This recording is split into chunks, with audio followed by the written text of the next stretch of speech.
All right, today's experiment day. I'm gonna try and color this with this and see if I can create one ink and how it works and manipulates. So let's get into this and test this out. All right, I'm gonna try and do this while holding the camera, but we'll give it a shot. Okay, so I've got Piñata Opal. Focus, there we go. I don't know why now the camera will go and it focuses and it goes shifts. So if it does that, I'm terribly sorry. It's not me, it's the camera. Anyway, so I've got Piñata Opal. Yeah, I know, I'm playing with this again. It seems to have so much potential. And I've also got Sapphire Blue. Sue Ashworth on the Artist Haven last night did this where she took a little cup and she mixed the two together. So I just put in a little bit of opal, as you see. There, let's see, focus. And I'm gonna put a couple drops of Sapphire Blue. Okay, 3 drops. Let's see. And she basically created another color to play with. And I'm going to pour this into one of these bottles just to make it a little easier for me to mess around with. But I wanted to show you this in a clear cup. And of course I get blue on me immediately. But just so that you could see what I was doing, combining the two together. And the opal did settle quite a bit. So whenever you're doing some new alcohol inks, and especially if you've got something with some kind of mixative, like the brass or the opal, I encourage you to put a couple of beads in there, stainless, like BBs, literally, you know, for putting in like little BB guns.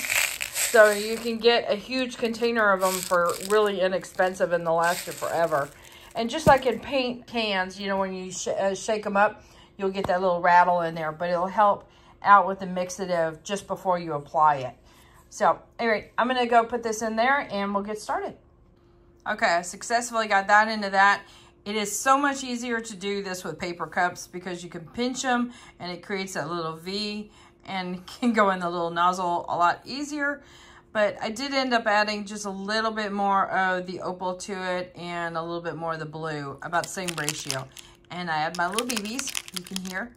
But what I definitely do is I always do a test just on a paper towel. And the cool thing about a paper towel is the colors will bleed out quickly. You are left with a little bit of a line and it shows you the mixative that's in there, whether it's a metallic or in this case, it has that little pearlescent sheen.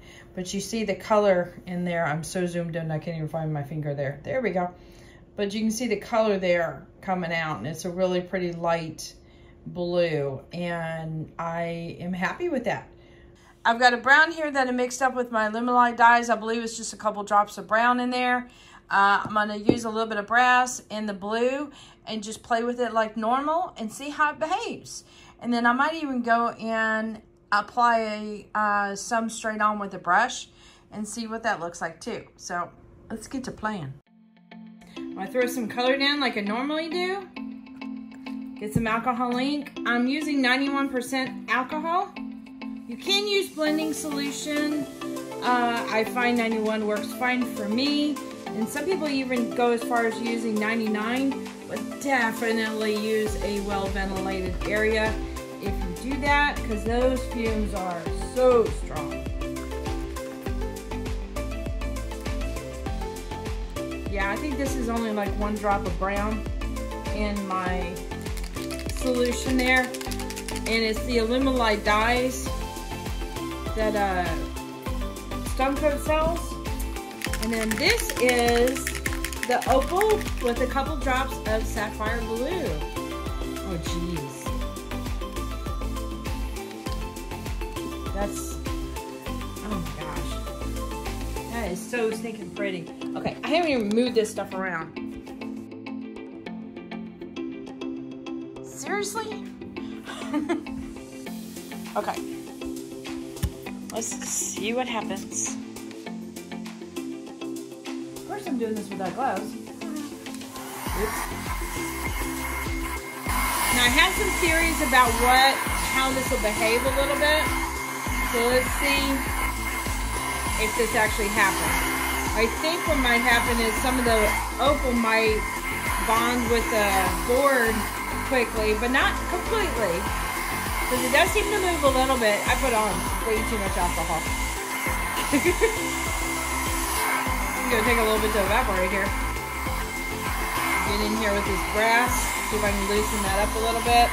So my brass, I usually dilute it down with alcohol, and I have it ready in one of those little bottles, just so I don't have to worry about doing that when I apply it.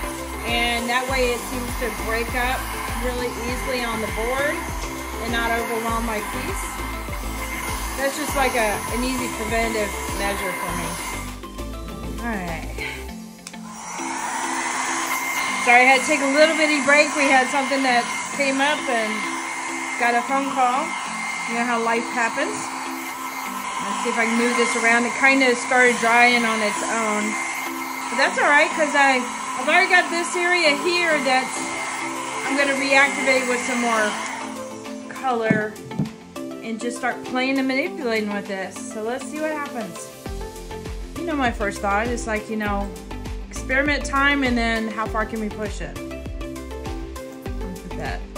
With some extra alcohol. I'm going to bring in some more of this blue and really vamp it up in one location, I think.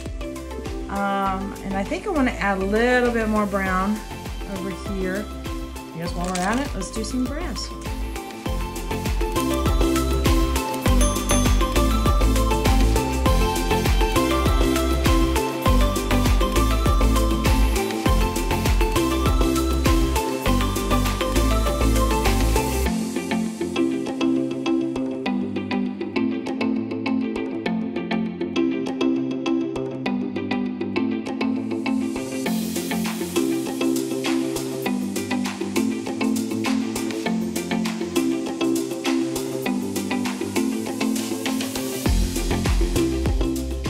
It almost seems like there's a film and you can see the alcohol moving underneath it when I'm moving the dryer around right there.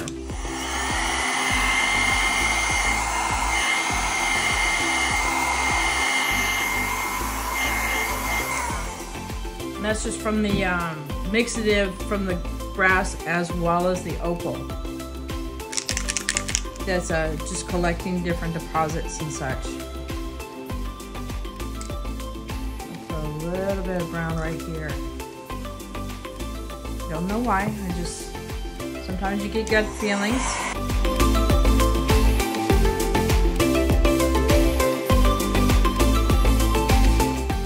Now, I'm kind of wondering, because it's so much thicker, you can almost see waves going when I'm pushing air this way.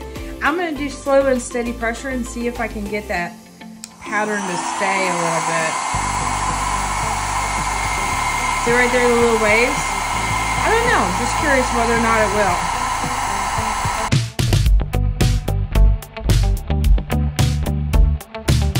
All right, since I've got that concentration there, I want to see if I can put another concentration over here to make sense.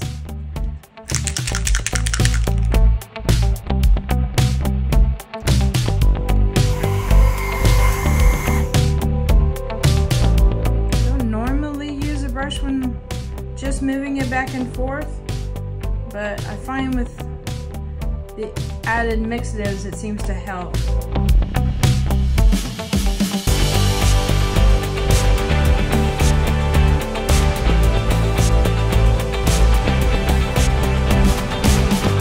This also helps to break up any clusters with the brass as well.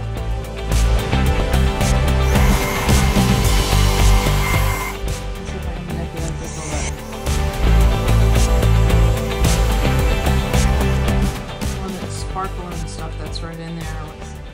Really gorgeous stuff. So yeah, you can definitely add color in here, manipulate it like you do normally. I think that worked out rather well. I got some nice blue blends in here, and I think that's actually part of the dye that came out. But this one here, the opal looks like it's tinted blue. Now it does have a blue purple shimmer to it, but that blue looks different than it would normally. So that's really, oh, now I get the hiccups. Great. That's what I need to do. Have hiccups in the middle of the video. Okay. So what do you guys think? Do you like the opal tinted or not?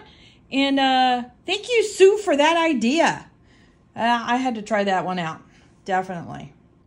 Be on the alert. I've got a website coming up soon. ClaraLawrence.com. Mikey is working hard trying to get this together.